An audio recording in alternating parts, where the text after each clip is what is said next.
السلام علیکم ورحمۃ اللہ وبرکاتہ۔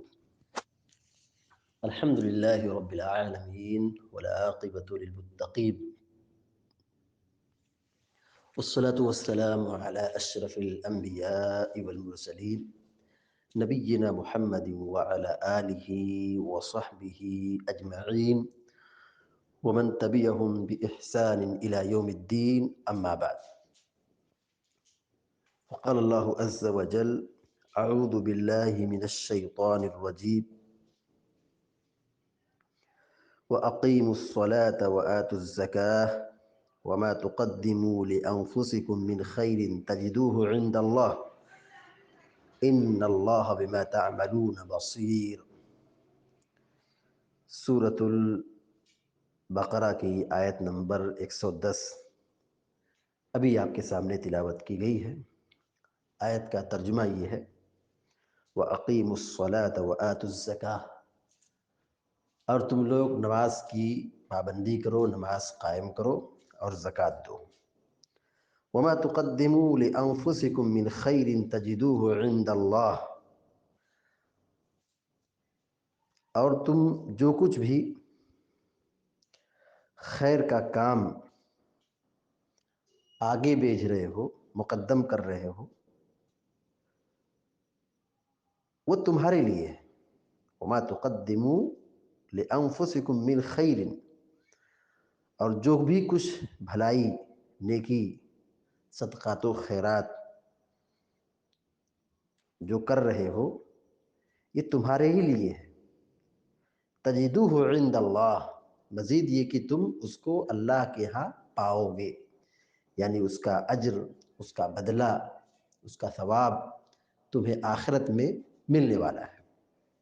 ان اللہ بما تعملون بصیر، بے شک اللہ تبارک و تعالی دیکھنے والا ہے یا دیکھ رہا ہے جو کچھ تم کر رہے ہو۔ اللہ رب العالمین نے یہاں پر نماز اور زکوٰۃ کی ادائیگی کا اور پابندی کا حکم دیا ہے۔ اس سے پہلے کی آیت میں اللہ تعالیٰ نے یہود کی دشمنی اور حسد کا ذکر کیا کہ یہود یہ کس قدر مسلمانوں سے اور اہل ایمان سے حسد کرتے ہیں، دشمنی رکھتے ہیں، اور پھر یہ حکم دیا کہ ان کو چھوڑ دو، معاف کر دو، جانے دو۔ اور پھر مسلمانوں کو ان کی دشمنی کے بعد، یعنی یہودیوں کی دشمنی، عداوت اور حسد کے بعد سب سے پہلا حکم نماز کی پابندی کا حکم دیا ہے، زکوٰۃ دینے کا حکم دیا ہے۔ زندگی میں نماز کی پابندی بہت ضروری ہے۔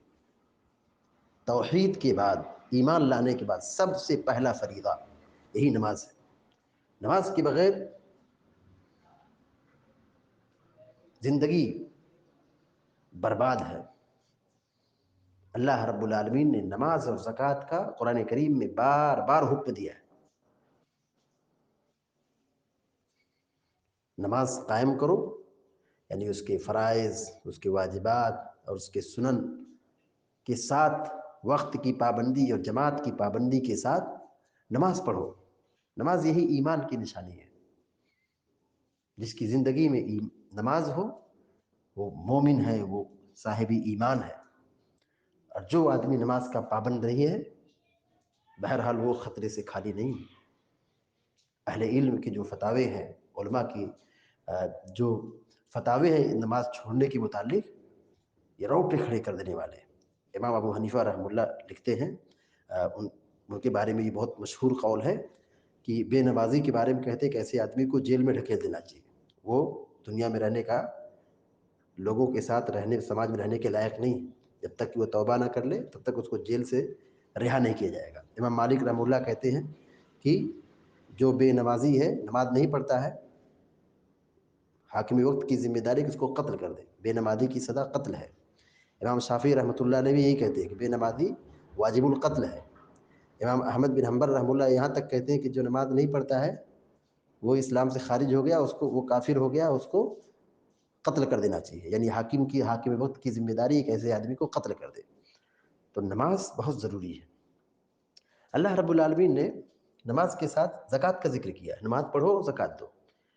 دیکھیے ہم نماز پڑھتے ہیں، یہ بدنی عبادت ہے، اور یہ زندگی بھر ہے، مرتے دم تک ہے، جب تک ہوش و حواس باقی ہے، جب تک ہم سوجھ بوجھ کی صلاحیت رکھتے ہیں، ہوش ہے، حواس ہے، تب تک یہ نماز فرض ہے، موت تک یہ نماز فرض ہے۔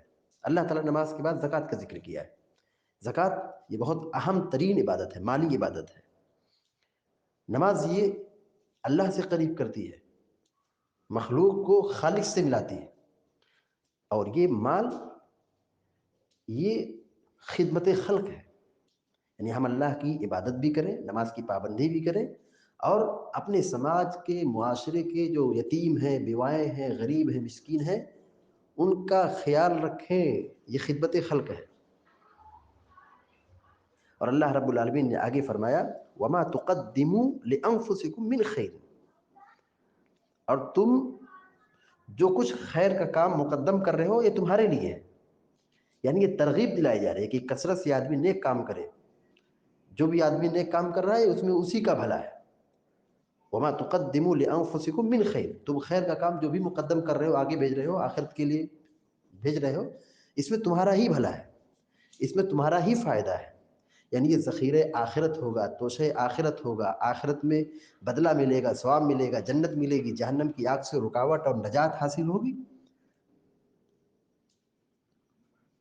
تجدوہ عند اللہ، تم اس کو اللہ کے ہاں پاؤ گے، اللہ کے ہاں پاؤ گے مطلب اس کا ثواب، اس کا اجر، اس کا بدلہ پاؤ گے۔ یعنی اس آیت میں نیکی کے کاموں کی سخت تاکید کی گئی ہے، رغبت دلائی گئی ہے کہ تم جو کچھ بھی کر رہے ہو وہ ضائع نہیں ہوگا، اللہ تعالیٰ دیکھ رہا ہے، اس کا تمہیں بدلہ مل کر کے ہی رہے گا، بشرطے کہ آدمی اس نیکی کے کرنے میں، خیر کے کام کرنے میں مخلص ہو، اللہ کی رضا کے لیے کام کر رہا ہے، تو انسان کی کوئی نیکی ضائع نہیں ہوگی، اللہ دیکھ رہا ہے۔ جب انسان مرتا ہے تو لوگ پوچھتے ہیں کیا چھوڑا ہے، لوگ پوچھتے ہیں کیا کہ اس نے کیا چھوڑا ہے، اور فرشتے کیا کہتے ہیں، اس نے کیا آگے بھیجا ہے، یعنی اس کی کیا عمل، جس کا جیسا عمل ہوگا اس کا وہ بدلہ ملے گا، اچھا عمل ہے تو اچھا بدلہ، برا عمل ہے تو برا ٹھکانہ۔ تو انسان کی کوشش یہ ہونی چاہیے کہ وہ نماز کی پابندی، زکوٰۃ کی ادائیگی کرتا رہے، اور آخرت کی فکر ہونی چاہیے، آخرت میں کامیابی کی یہ فکر ہونی چاہیے۔ اللہ رب العالمین نے یہی کہا کہ تم اس کو آخرت میں پاؤ گے، یعنی انسان کی کوئی بھی نیکی ضائع نہیں ہوگی۔ ان اللہ علیم خبیر، ان اللہ بما تعملون بصیر، ان اللہ بما تعملون بصیر، بے شک اللہ تبارک و تعالیٰ دیکھنے والا ہے، دیکھ رہا ہے تم جو کچھ بھی کر رہے ہو، اللہ تعالیٰ پر کوئی چیز مخفی اور پوشیدہ نہیں ہے۔ تم نیکی کا کوئی بھی کام کرو، دنیا جانے کی نہ جانے، لوگ جانے کی نہ جانے، مگر اللہ تعالیٰ دیکھ رہا ہے۔